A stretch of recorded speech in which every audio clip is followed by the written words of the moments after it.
Selamat pagi dari Danau Maninjau. Ya, di video kali ini kita melanjutkan perjalanan ya dari Maninjau sampai ujung ke Aceh. Finish kita di Aceh. Nah, seperti janji kita akan menunjukkan bagaimana keseruan melewati Kelok 44. Tapi sebelumnya kita bahas dulu nih tempat penginapan kita yang paling cantik selama perjalanan di karena kita nginep di pinggir danau banget, Danau Maninjau. Bahkan kita sering mengutarakan bahwa ini pantai, padahal ini danau. Danau sih. Malah itu salah satu yang bikin kita agak telat ya berangkat hari itu. Karena itu benar-benar kita jadi relax banget ya, refreshing banget. Nah, gimana lihat pemandangan dari Danau Maninjau? Lihat dulu.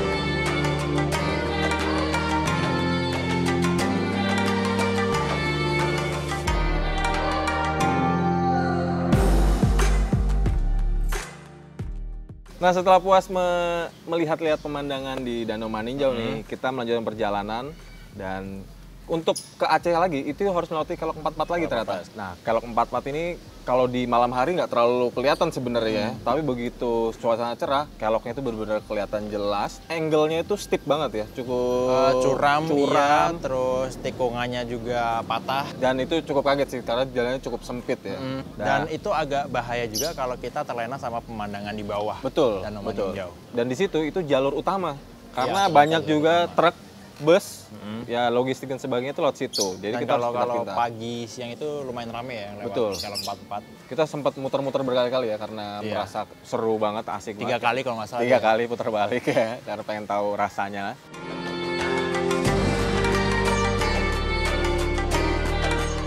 Kita melanjutkan perjalanan dan kali ini kita nggak ngelewatin Bukit Tinggi. Maksudnya kita sama-sama ke arah Bukit Tinggi lagi. Betul. Untuk ke jalur utama, tapi jalur yang berbeda dari yang kita lewatin dari Bukit Tinggi Betul. Ya sebelumnya. Dan ternyata jalan tersebut kecil banget ya. Kecil. Cuma muat satu mobil malah kadang ya. Iya, dan lagi-lagi lewat lembah. Ada banyak sungai juga. Betul, sungai Perkampungan. Dan di sungai itu ternyata banyak juga tambang pasir ya. Pasir dan batu sungai ya. Sebenarnya waktu itu gue sempat mikir apa kita salah jalan nih, tapi ternyata di situ pemandangan yang disuguhkan luar biasa banget sih.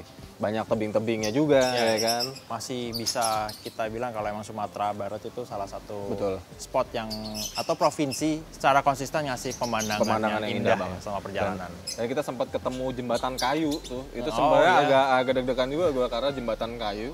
Kayak ada kayu plank gitu untuk kita kayak rel ya. Ya, kayak rel itu untuk bannya, untuk bannya supaya bisa lewat. Tapi nggak jauh, kita lewat jalan itu hampir 2-3 jam. Sampai akhirnya kita ketemu jalan Trans Sumateranya lagi, Sumateranya. Ketemu aspal bagus lagi. Ketemu aspal bagus. Dan tetap berkelok ya. Tetap berkelok, walaupun memang didominasi jalan yang cukup lurus-lurus terus ya, beberapa lurus-lurus. Tapi sebelum kita sampai ke Padang Sidempuan, ingat nggak kalau kita sempat lewat jalan yang benar-benar gelap, lewat hutan, dan jalannya rusak. Dan itu cukup kaget juga gue karena jalannya itu parah banget. Parah, dan itu entah mungkin habis hujan kali ya, dan itu banyak yang mengenang becek, dan itu cukup menguji mental kita karena jalannya sepi. Dan ada yang bilang itu jalur yang rawan. Kalaupun misalnya amit-amit ada kriminal, lebih aman kalau kita iring-iringan sama kendaraan lain.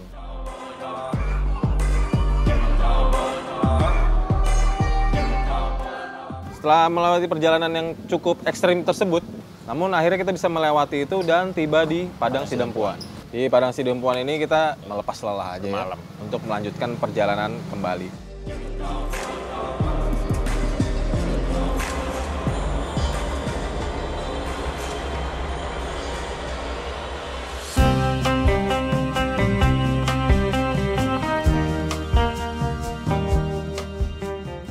Nah, setelah dari Padang Sidempuan kita melanjutkan perjalanan menuju Sibolga. Di situ pemandangannya lagi-lagi ada sawah ya. Backgroundnya itu gunung yang bagus. Gunung.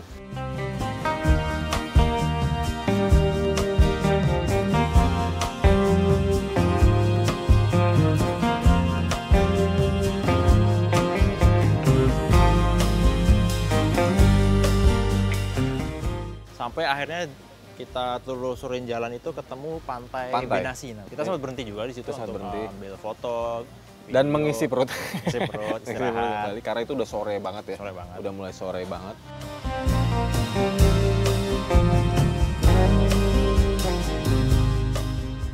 Tapi seenggaknya selama atau sepanjang perjalanan dari Pantai Benassi itu aspalnya udah bagus. Walaupun waktu kita keluar dari Pantai Benassi itu kita sempat ketemu titik di mana nggak ada jembatan penyeberangan untuk mobil. Ternyata kita harus melewati nyebrang langsung sungai, nggak ada jembatan.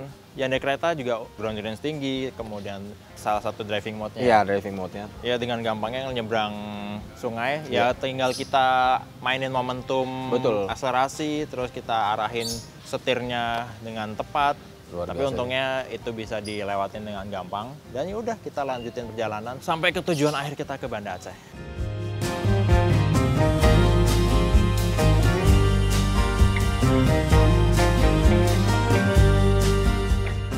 Sebelum nyampe Banda Aceh, ini udah malam nih yuk. Dari situ jalanannya luar biasa banget, mulus. Dan ternyata jalan tersebut tuh agak rawan agak rawan.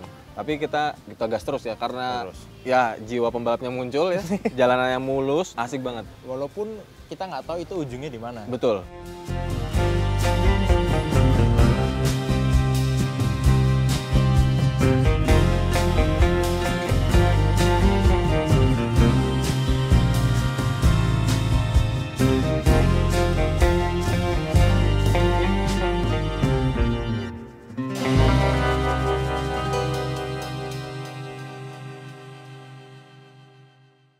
Sebelum nyampe Banda Aceh ini, kita disuguhkan pemandangan yang indah banget, jalanan yang besar ya. Jalannya masih berkelok, di pinggir pantai. Sampai kita ketemu pantai lagi tuh. Pantai lagi? Di Calang namanya.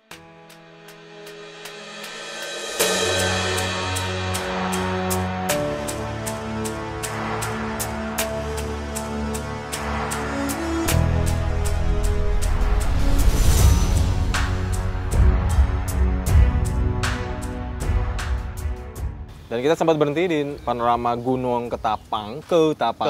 Ketapang ini kita bisa ngeliat pemandangan pantai Provinsi Aceh yang luar biasa ya. Yang mungkin belum banyak orang tahu ya kalau di luar Aceh ada pantai sebagus itu. Betul.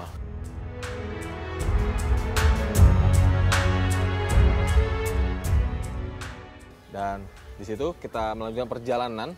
Nah ini menarik nih, karena kita disuguhkan jalanan yang jalannya bagus banget. Jalannya bagus banget, cuma memang udah kayak jalan tol. Iya, tapi bukan jalan tol. Tapi ini jalan raya. Nah, habis itu kita akan disuguhkan ini jalan berkelok di tepi tebing ya, itu tebing-tebing gitu. Pinggir laut yang gitu. Mirip-mirip mungkin kayak kelok 44. Betul. Tapi naik turunnya nggak securam kelok 44. Betul, dan handai kereta ini luar biasa karena responsif banget nih untuk kita melakukan manuver tuh luar biasa banget. Nah, agak menarik nih di ini tuh dia ternyata banyak sapi nih. Banyak sapi menyeberang jalan. Emang di jalan dari Calang menuju Banda Aceh itu banyak peternakan sapi, dan itu sapinya dibiarkan bebas.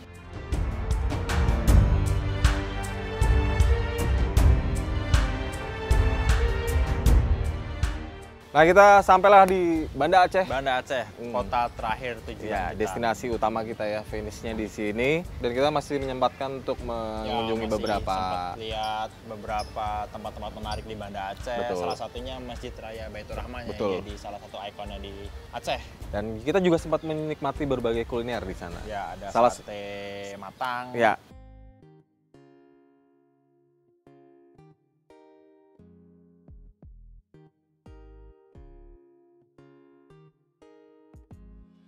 Dan kita juga sempat mengunjungi beberapa situs menarik. Salah satunya ada lagi-lagi yang masih berkaitan sama tsunami ya. Tsunami, betul. Ada kapal pembangkit listrik ya. Pembangkit listrik.